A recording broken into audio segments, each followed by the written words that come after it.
সেই চারটি কথার মধ্যে প্রথমটা হলো সুবহানাল্লাহ, দ্বিতীয়টা হলো আলহামদুলিল্লাহ, 3 নম্বর হলো আল্লাহু আকবার, 4 নম্বর হলো লা ইলাহা ইল্লাল্লাহ।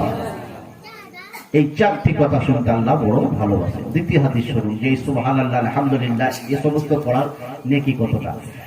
বিখ্যাত হাদিসের কিতাব মিশকাত শরীফ পাতা নম্বর 76 এর মধ্যে হাদিসটা লেখা আন কাবিন আযকাল قال রাসূলুল্লাহ সাল্লাল্লাহু তাআলা আলাইহি ওয়াসাল্লাম লা ইয়াখিবু কাইলুহুন্না ওয়া ফাইলুহুন্না মান কালা ফি কুল্লি দুবুর সালাসু ওয়া সালাসুনা তাসবিহা সালাসু ওয়া সালাসুনা তাহমিদা আরবা ওয়া সালাসুনা তাকবীর ওয়া কালা ফি হাদিসিন আখার মুত্তাকাতাহু ওয়া ইন কানাত মিসলু যুবুদাল বাহার।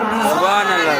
আমার আকা বলেন, আমার রাসূল পাক বলেন, ওরে মুসলমান, 3টি আমল যদি করো দুনিয়াতে কোথাও কখনো ভয় থাকবে না। সুবহানাল্লাহ। সমুদ্রতে যাবে তুমি ভয় থাকবে না, নৌকায় চাপবে তুমি ভয় থাকবে না।